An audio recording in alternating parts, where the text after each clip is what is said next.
Hello, welcome everyone. Thank you so much for joining us in our next edition of Leading in a Crisis. Want to say thank you.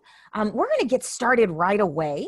So I'm going to show my screen and say thank you to our sponsors and introduce our speaker. Hello, Wendy. Hello. Thank you so much for your preparations today. It's going to be great. Thanks for having me. I always say I'm hopeful it's helpful.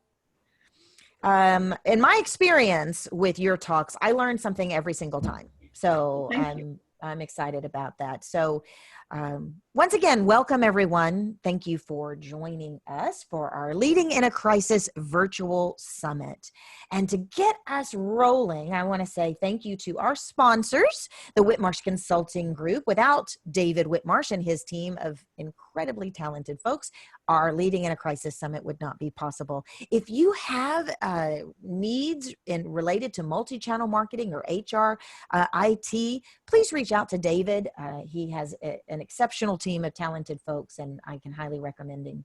I also want to say thank you to Insperity, our sponsor, for really jumping in to support our program and the Leading in a Crisis Summit. Insperity is HR that makes a difference. And when I reached out and asked them if they would sponsor, they said, absolutely, what do you need? Then I reached out again and I said, well, how about something free for our audience members? Something that is timely considering this crisis that we're in. And they came back and suggested a free HR financial analysis report and debrief. And what that means is kind of a big deal. It's an HR budget analysis, a confidential report, a one-on-one debrief with a business performance advisor. And the outcomes of that are the ability to have insight on the real cost burden of being an employer, identify the costs associated over the life cycle of your employees. But here's what's key right now. We know that HR budgets are out the window, and our HR peers are going to need could use all the help they can get in reevaluating how do we restructure given we've had to pivot our business. So if that's helpful or supportive to you, check that out, turnkeycoachingsolutions.net/HR report. Finally, I want to say thank you to our internal team of sponsors who have put together a strategic planning process specifically related to pivoting the business, reevaluating the current strategy, and coming up with the crisis response strategy, not just during, but after, when we're on the other side of this over the next 18 months to 2 years as we continue to recover economically. Many businesses are going to have to continue to adapt and change their products and methodologies and marketing message, et cetera. And we have a team of expert strategists that they're just super passionate about this. So if we can support you in that, it would be our honor. During the pandemic, it's almost free. It's name your own price, meaning we're here to support you, and this is one way that we can serve. So give me a call at 281-469-4244 if that would be supportive. A little bit about me. I am the CEO of Turnkey Coaching and Development Solutions, and we are a global enterprise learning and development organization. We have executive coaches and master trainers in every major metropolitan area in the US and in key hubs globally. Our services include virtual training and in-person training eventually, right? Outplacement services and coaching and culture change and strategy planning. But here's what I'm super proud of right now. Our Leading in a Crisis Summit, what you're looking at on the screen says 40 plus experts, but in fact we have 50 plus. It's every Wednesday and Thursday, April and May, and now we've been asked to go into June. We'll see if the level of interest is still there, and if it's still something that Leading in a Crisis is a timely topic, we may do that. But check out the portal. We're adding new talks all the time, and email us if there's a talk that you'd like to see or an expert or a topic that would be supportive. So to get us started with our self-leadership topic today, having the mindset and skill set to get what you need to succeed. Introducing you to Wendy Carrick.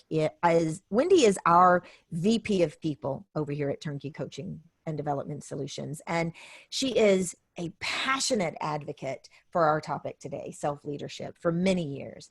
And to share with you a little bit about why I say she's a passionate advocate, because she will serve as my coach. You know, when I'm having a difficult time in the business and managing the business, she champions me. She tells me, about my strengths and reminds me of what's going right, and that we'll get through it. For example, during this time, when I'm driving too fast and furiously, or my expectations are out of whack, she calmly helps me calm down and realize it all in perfect order. Let's focus on our strategy. Let's focus on our process. Let's focus on reasonable expectations, Anissa. And I'm sharing that with you because she's a tried and true organizational development expert. She is a gifted leadership and career coach. She's a master trainer. She specializes in management and leadership development, team development, situational leadership too.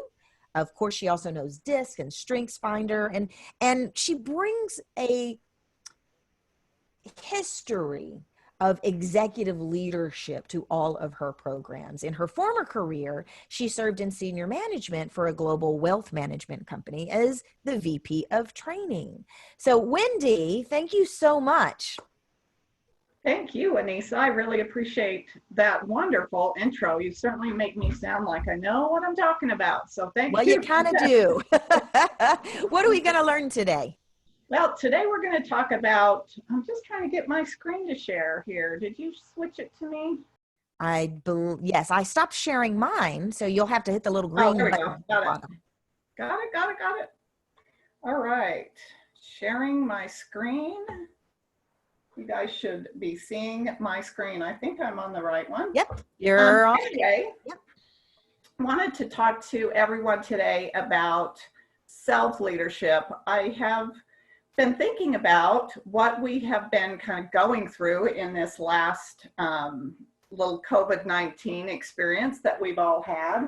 And one of the things that I have heard that I have been a little bit disturbed by is essential worker. Now, I get there are people that are doing a lot more than some of us are doing and are needed to do, like our nurses and our doctors, etc.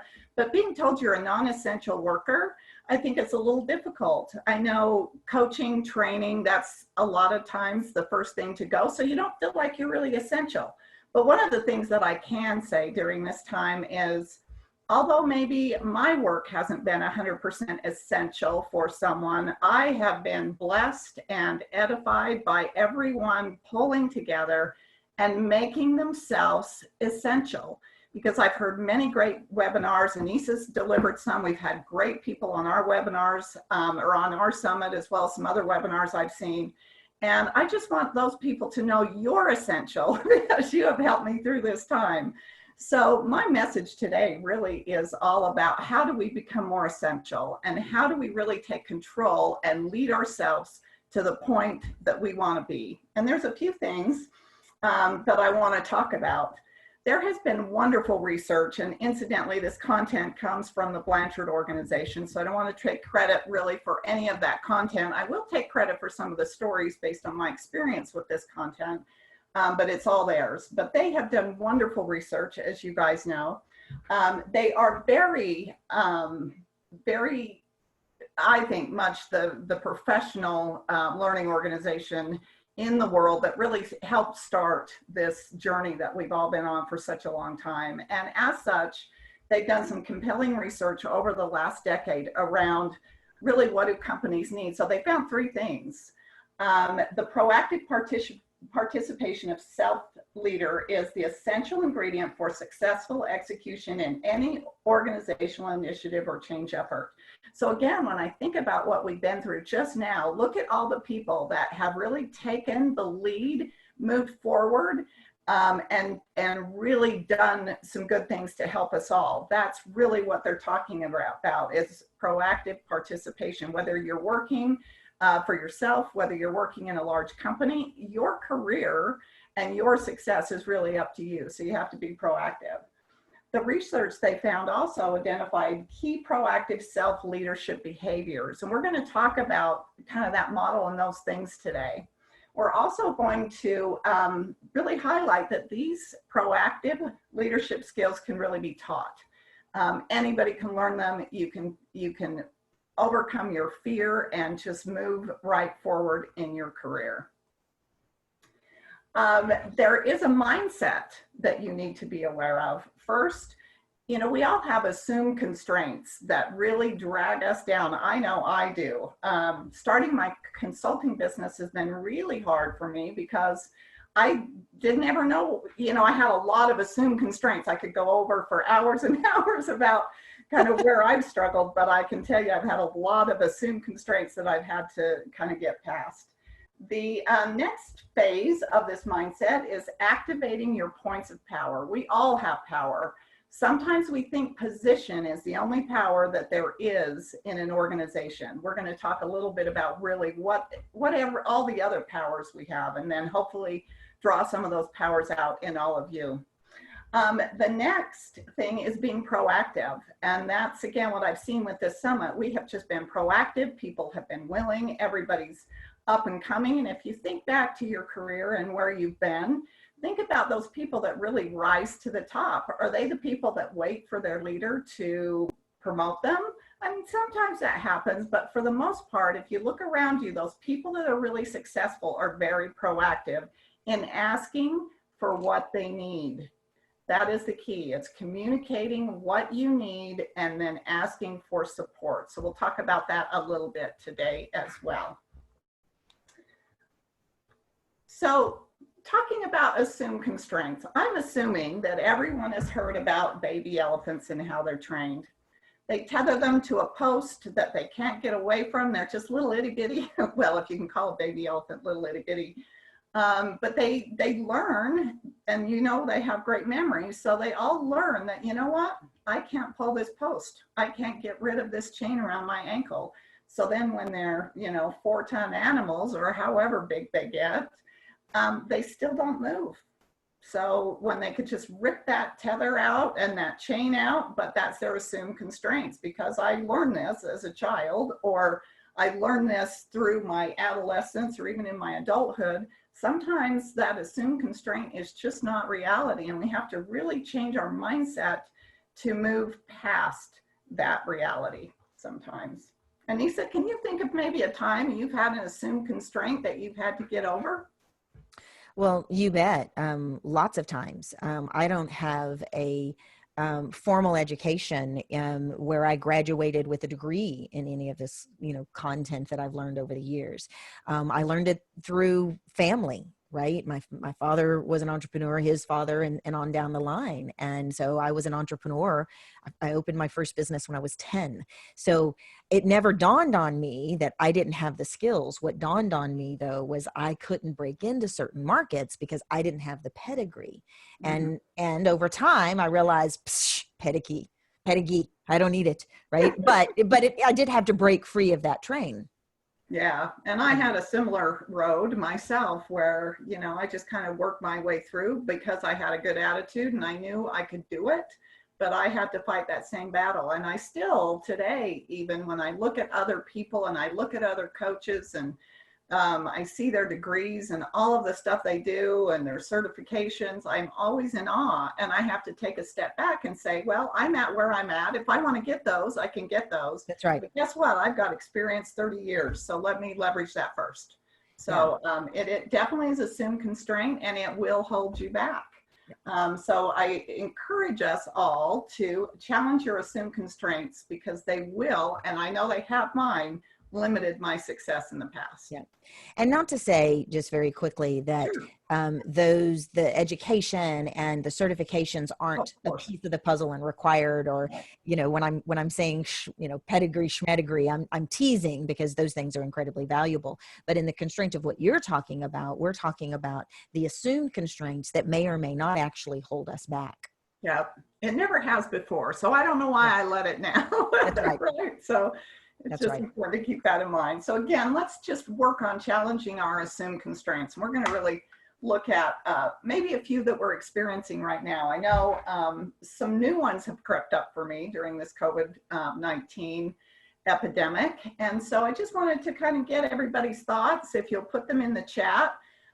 What are your assumed constraints? Here's some potential ones on the screen. I'm not good at working alone. I've certainly faced that.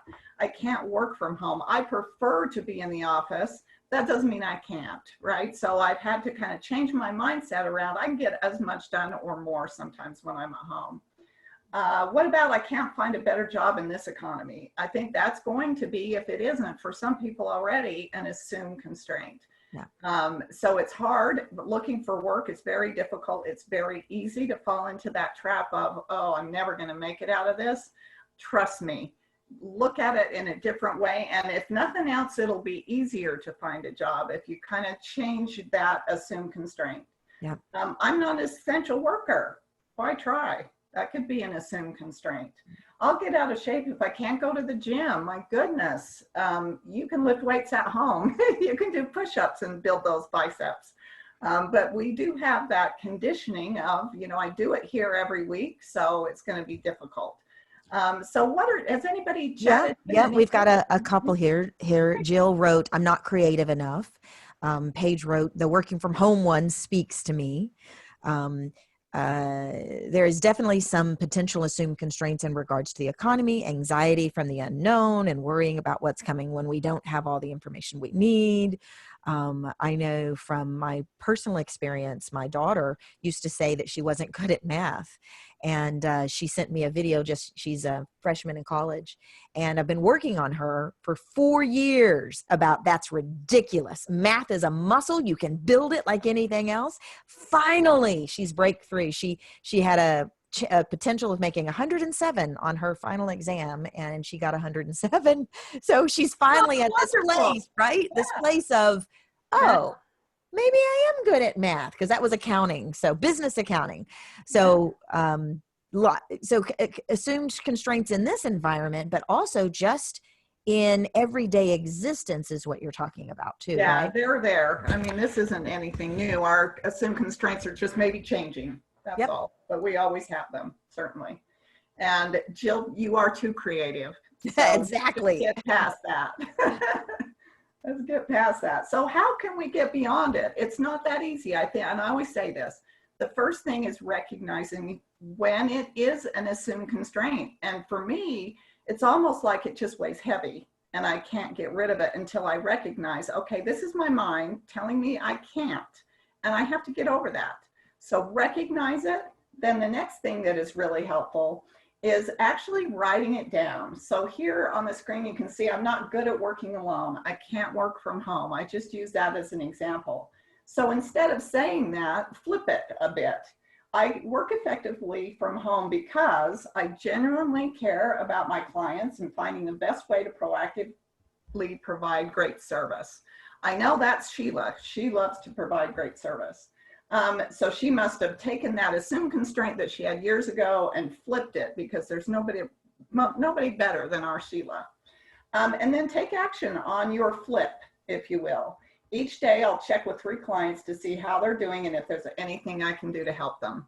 It's that simple. So if you just recognize, write them down, flip it, and then practice the flip, you guys will make it.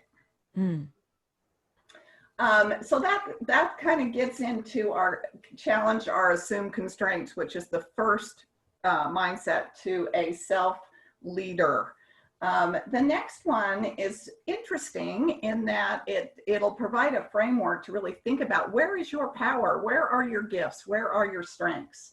So if you look at this 5 points of power, there are really the position power that we talked about. So everybody has a boss. Everybody knows that the CEO or the president or the vice president or even just your manager may have more power than you do from a position perspective just because of their role. But that's not the only power. There are those of us that really are good at the tasks that we can just, and I think when I think about task power and knowledge power, I always think of the skills that I don't have. So for example, I'm terrible at technology, and Anissa will laugh because she knows. I just don't, it's not my task power. I don't have that, but I so appreciate and admire those folks that are tech savvy, that I can call, that they can help me, that they are just so powerful and they hold the keys, right, to a lot of things because of that task knowledge in IT. Then you have your personal power. I think this might be where some of my power is, and that is having interpersonal and leadership skills. It's just something that I kind of have, that I love that I have, and those are my gifts. So I really try to leverage those as part of how I build relationships. So I kind of take that personal power and take it over to the relationship power, to meet new people, to learn about the CEO or about the people that make the decisions in the organizations, because as a consultant, that's what I have to do. I have to kind of build those relationships. So I use those two pieces of power, both personal power and relationship power, to really get my job done and get what I need to be doing done. The other thing is knowledge power. That's the other thing I've learned during this pandemic, is there's so much, not that I didn't know that before, but there's so much out there to learn and to grow, that I think we can all build on our knowledge power as we go through our career. You can build on all types of power. The important thing is to recognize where your strengths really lie, where are they today, and then use them. Use them to ask for what you want. Use them to be proactive. Cute quote here: not realizing your own power could be your greatest assumed constraint. And I've thought a lot about this, and I just hate to say it, but I get so bogged down sometimes, not thinking I'm good enough, or not thinking I can, or not thinking I have the degree or the knowledge or whatever it is, that I just don't do anything. And that is the worst thing you can do. So it is so, so important to realize that you have power. Yeah. So for those of you on the phone, what power, where are you guys at? Let me back up just. Well, and I was going to say, back up to that previous slide, and absolutely, folks that have joined us, share with us just one takeaway from reading these PowerPoints. And what I want to ask you about, Wendy, and tell me, we're going to get to this later, if in fact this is not the right time, but having clarity about these points of power can change our very ability to leverage opportunities, I think. Absolutely. There's no question about it. If you understand where your power is, and also I think where you need to gain power, or where you'd like to gain power. So let's just say, like I mentioned, my power really is in relationship building, my interpersonal skills, my leadership ability, my leadership experience, I guess would fall into knowledge power. But then I use that to actually build relationships, so that I can sell more coaching, or I can sell more training, or I can support an organization, with some of the knowledge that I have. But I can't do it without those two things. But that being said, that doesn't mean I can't work on having more knowledge power, and gaining additional skills and learning more. And then hopefully someday, if that's my desire, I'll have that position power, if that's what I want.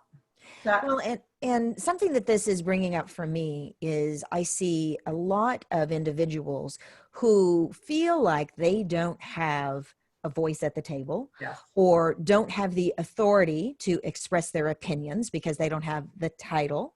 Yep. And what this shares with me is that if a person were to say, okay, I'm not the CEO, I'm not the CFO, therefore no one's going to listen to me, then that's an assumption. That's an assumption that is partially true, right? Unless they move around this, star here and look at, well, how might I gain some influence? And I go over here to this, knowledge power, and recognize that there have been many times when I shouldn't have had a voice, where I realized, I need to have a relationship there. Then I can have more power. Or more often I'll say, what do I not know here? Let me bring something of value to the table through developing some experience, expertise, credentials, and knowledge. And then I'm in a position of credibility. So this to me is a roadmap for greater influence. Absolutely. Absolutely. And you don't have to use every one of these every time, right? And you may not have desire for position power, but you love being the expert on the team. So increase that expertise on the team and gain more knowledge, gain more task power. Because once once you have that, you've got it. It's like the admin assistant, for example. Sometimes people get passed off to the admin because the CEO or the boss is busy, and people are like, oh, I don't want to talk to the admin. But guess who has all of the task power and the relationship power? That's that admin. They can really open doors and make things happen, and they don't have that position. It's not a position power per se, but it certainly lends itself to some of the other things, and that's how you get to the CEO. So you have to really recognize those relationships and how valuable building any relationship really is to help you through. Very good. I want to read a couple of our comments. Jill says, love the perspective of power in our strengths. And she also recommended a book that I'm not familiar with, but I'm going to check out, called Leading from Any Chair, The Art of Possibility by Zander and Zander. Ooh. Well, I'll write that down. Yeah, we need to pass that on to everybody. I'll read that too, Jill. And thank you for that comment. I appreciate it. Earlier, Malika said, being in the comfort zone for too long, one develops fear from getting out of it. Boy, it is scary. And I'll just share my experience. I was in the corporate world for 25 years.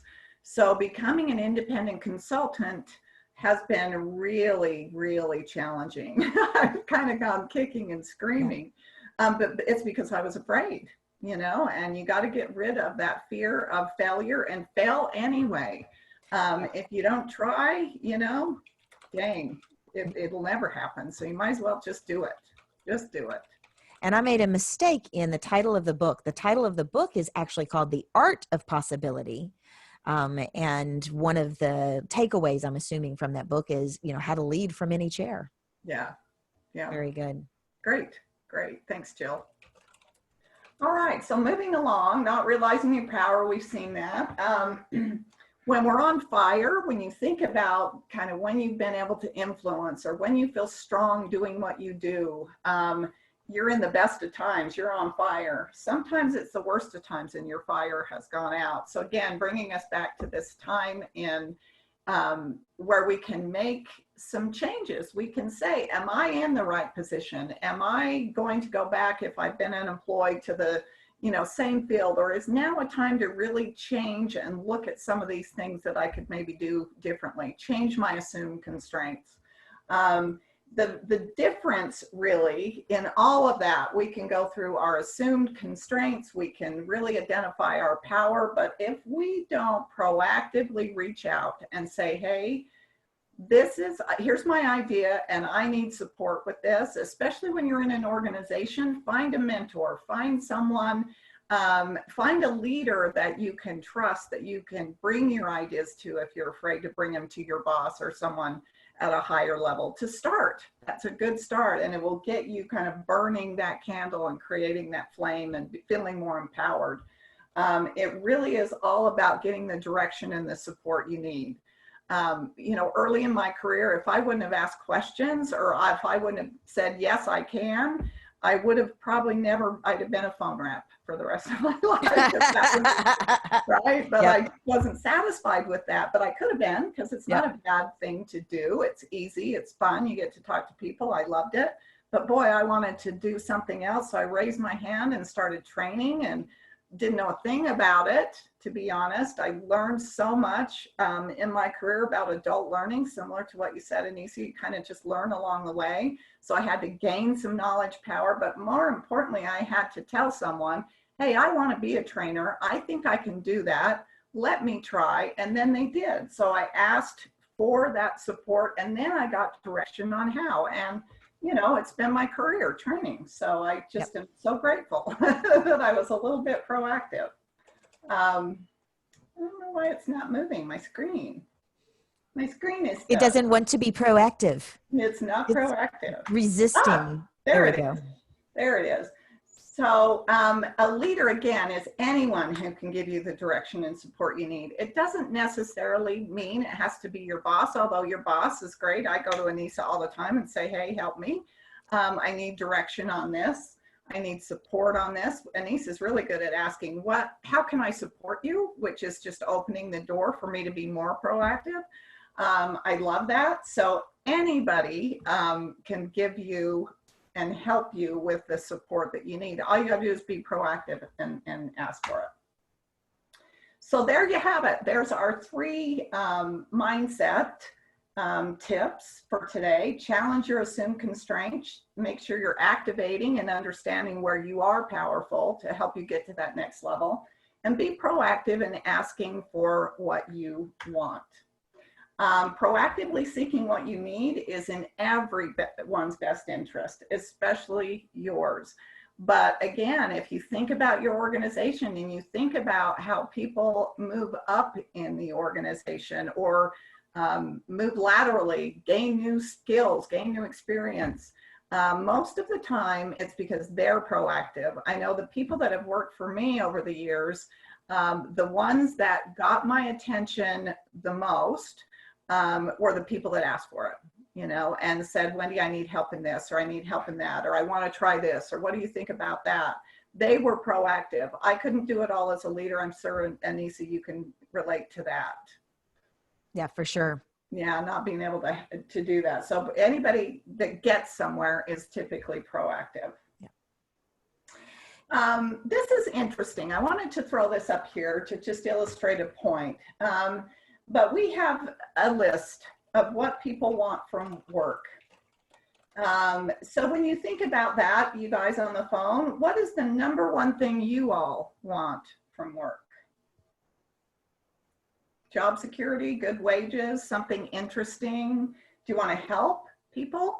Do you want growth within the organization? Good working conditions? What are your top 3? Speaking personally, it's always been about what brings me aliveness, what brings me passion, to the point of even being an Achilles heel, right? Mm-hmm. Like if I'm not interested in the work, we're in trouble, people, because we're in trouble. I think we're all there. Yeah. Yeah. So interesting work. Yeah. Absolutely. So if we look at employees, look at where it falls out. So Anissa, you're right on there. It's got to be interesting. If you're not in. Doesn't matter how much we're paying you. If it's not interesting, it's not there. Good wages comes number 5. So this is a poll of tons of employees over the years. And this is what they've all said. They really want that interesting work, full appreciation, feeling of being in on things. I think that's even more important today than maybe it was when I first started my career. Getting paid is always a nice thing. We want to get paid. Promotion, good working conditions, etc. Now take a look on the other side about managers. And when the same question was asked of managers, what they thought their employees wanted, look what it was. Good wages. Yep. 5 was interesting work. So the point really here is if you're not proactive with your leader or your manager, they don't know. Because they cannot read your mind. They don't know. You have to be proactive. You have to own your career. You have to own your destiny and go after it. Do some goal setting. Do some, writing about your assumed constraints. Get rid of them and just move forward. I think especially now is a really good time to do that because we're resetting. Everybody's kind of resetting. So take some time. Think about what it is you really want. In Jill's words, what is possible for you to give you that fire and that influence that you desire in your life. So with that said, I'd love it if you guys would chat me some of the things you're going to take away today. What was helpful in this presentation that you're going to actually take away and do? And while folks are doing that, I have some questions for you. So back to that research study, what I find interesting about that, would you put it back on the study? There we go. Uh-oh, I'm going all the way through, so just give me a minute. Going backwards. There it is. Nope, it's the research study. Now I'm talking about the one that you just shared, about the managers versus employees. There Oh, you okay. go. Yep. Yep, got it. Yep. This That would one. have been easier. I could have just hit back. Sorry, I wasn't very clear. No Um, worries.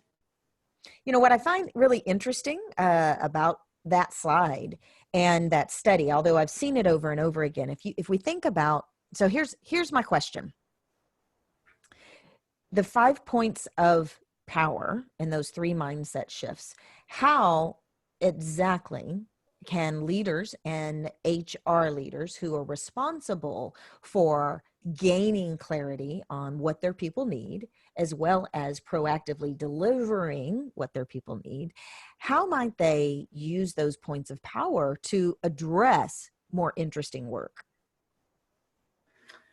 Oh, that's a really good question. That is a really good question. I think the biggest thing for HR or managers is to really open up the line of communication and ask your employees what they want from work, right? What can you do to make their work more interesting now that you have the secret?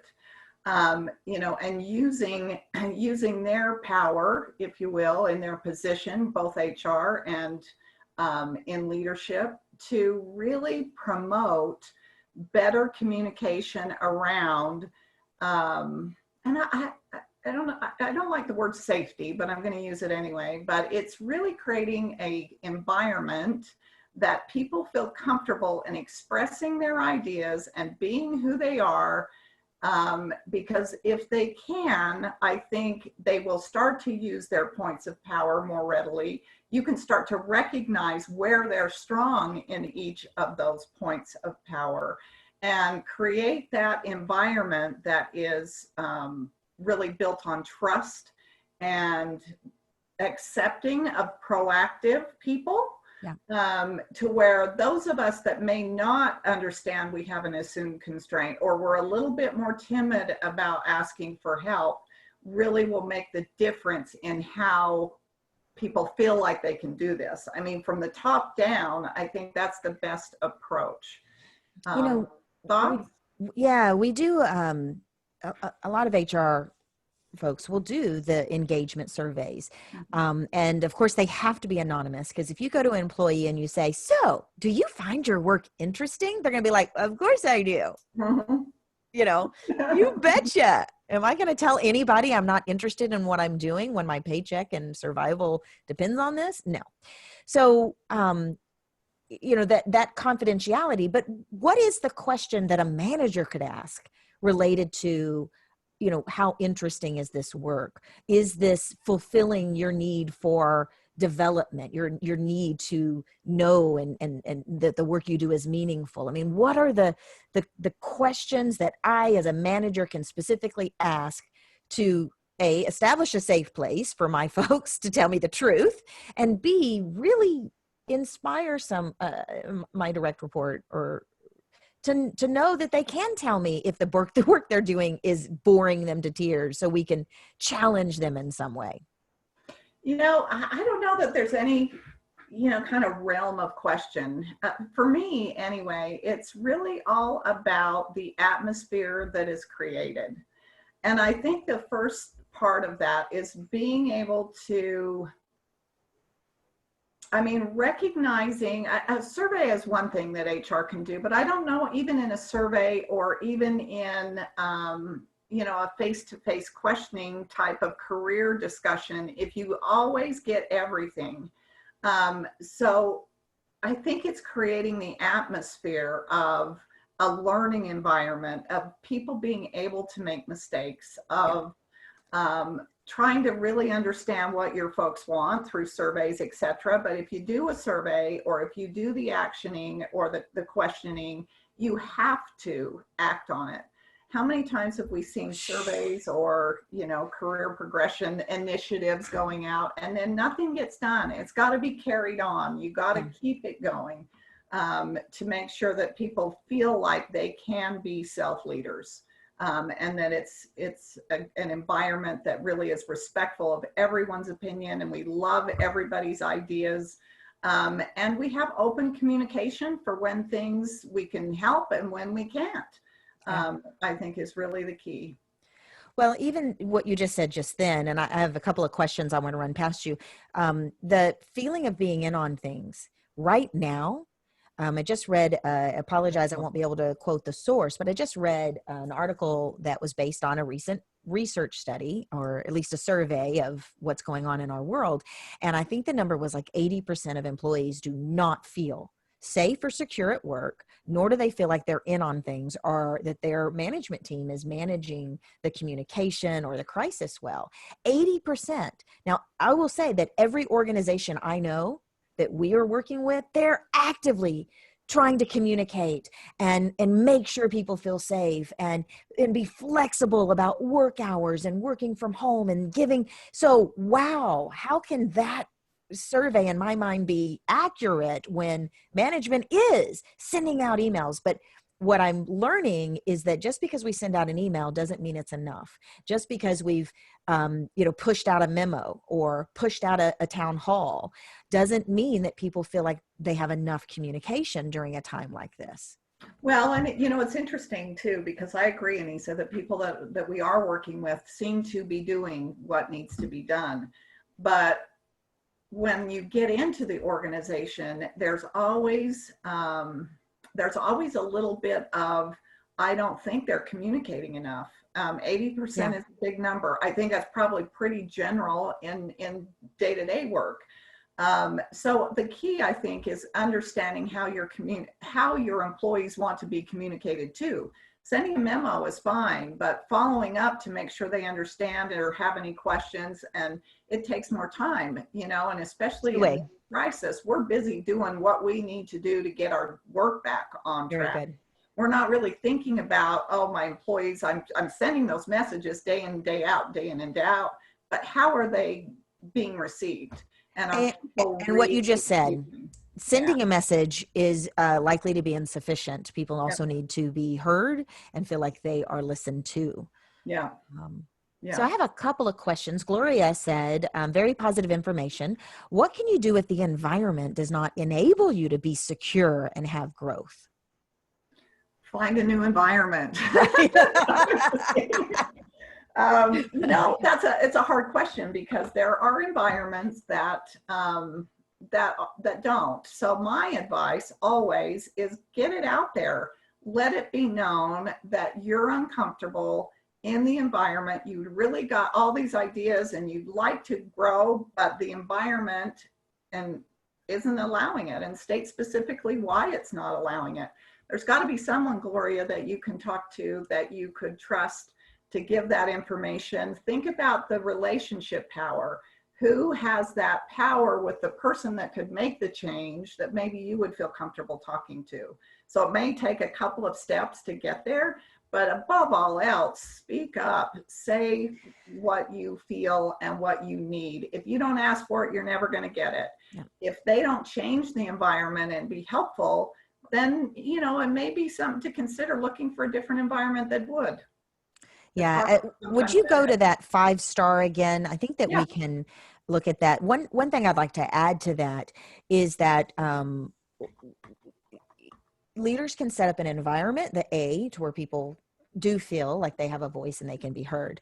But we also all know individuals who will say, hey, I've got a lot of complaints, but I need everybody else to solve these, right? And so we want to set up an environment where we say, we want to hear what's going on for you. And when you bring a problem, be sure to bring me 3 solutions. Mm-hmm.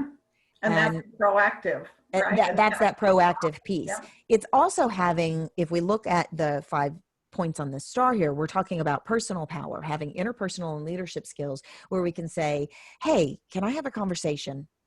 And if the answer is yes, if the answer is no, great. Is there another time? Because I'd like to process through some feedback and get your input on this, right? So it's about having the interpersonal skills and the leadership skills to say, I'd like to share with you a couple of things. What's working for me? What's not working for me? I want to ask you what I can do to help change the situation. I also want to know what I can do to support you in helping me resolve this. So there's this, what's working, what's not working, what can I do to help? that's slightly shifted in order to have a two-way dialogue. What's your perception on when that's appropriate over the course of a position and you know, in an unsafe environment? So let me back up. What's your position on that?